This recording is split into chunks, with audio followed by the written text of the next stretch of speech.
The teaser and the CIM, or confidential information memorandum.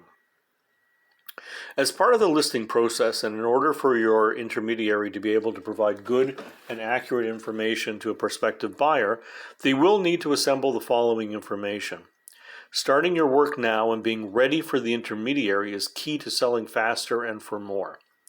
As soon as you select the intermediary and or as part of the selection process, you can review what you've done together. Do not hesitate to ask questions for further clarity and make sure that you are both on the same page. In fact, the entire transition team needs to be on the same page. Together, you will have captured the greatest value of the business to be presented to a prospective buyer and in the best light. It is not unusual for prospects to ask for further specific information as part of their review. When this happens, we urge you to treat these requests with urgency, as it is imperative to keep the process moving. You don't want the prospective buyer to go looking at some other business over yours, and they are always looking. Buyers will need to first see a teaser followed by a confidential information memorandum. The teaser is a generically worded high-level overview. Since this document will be going to the public and not subject to an NDA, it should be very generic, not identify the seller, but contain sufficient details to interest the buyer to look into your business a bit further. This document will be created together with your intermediary at the time of listing. Once the intermediary has gathered some interest from a prospect and determined suitability, they would then release the secondary document, the CIM or confidential information memorandum, always under a signed NDA. The secondary set of documents, or CIM, typically includes 3 years income statements, balance sheets, cash flow statements, a business deck to tell the story and better explain the business, the staff, the industry, the positioning, customers, locations, etc. These documents need to be accurate and correctly reflect the reality, as they will become the basis under which a buyer will use a LOI or letter of intent and begin the due diligence process. Any variance here between what you present and what is found out to be the truth by the buyer will result in a discount, failure to close, or if they're really bad, litigation for misrepresentation and buyer's costs of due diligence. Here's your exercise: questions, tasks, and documents to be supplied to the intermediary. Your intermediary will use this information to effectively communicate your story to prospective buyers. The quick business summary or teaser to share with prospective buyers.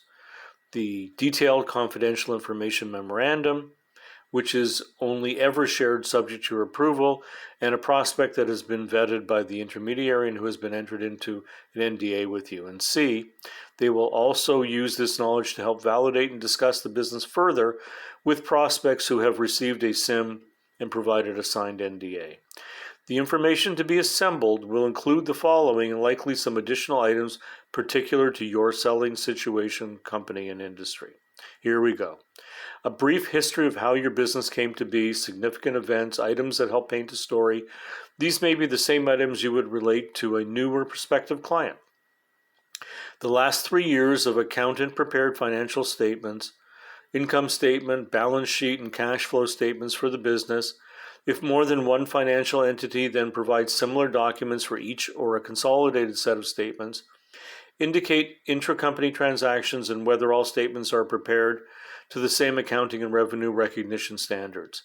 You'll need year-to-date in-house financial statements with aged accounts receivable, accounts payable, and inventory lists for the same period. If multi-company, you will require the same for all entities. Statement of earnings or normalization, EBITDA, in line with fiscal year ends that identifies all non-recurring expenses and salaries and other expenses directly related to you, the seller. A list of the top 5 to 20 customers for the last 3 years by dollar volume, and indicate length of relationships. Typically, 20% of your customers represent 80% of your income. A list of key suppliers representing 60 to 80% of your spending and dollar amounts spent with them over the last 3 years. Also, a few words about each, including length of relationship and if there are any formal exclusivity agreements. A staff organizational chart, also needed to identify key personnel tenure and what they do.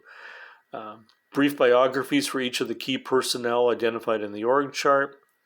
key terms about building leases, car leases, equipment leases, long-term obligations, who your key competitors are, and a few words about each, any changes recently, bigger, smaller, new management, or important internal key person promotions.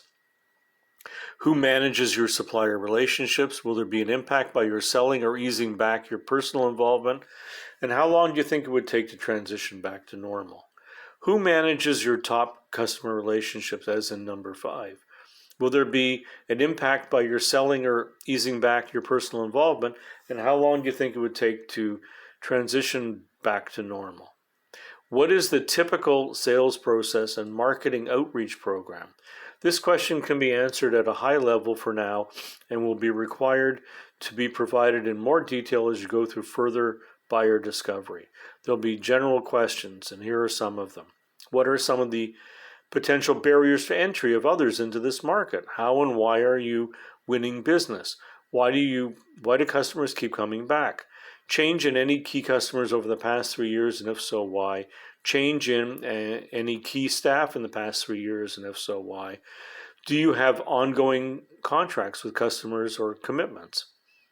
A few sentences or at most paragraph for each, highlighting any special intellectual property, patents, equipment, new products, new clients, recent growth, future forecasts, significant events, and any other points that you feel would improve the business case.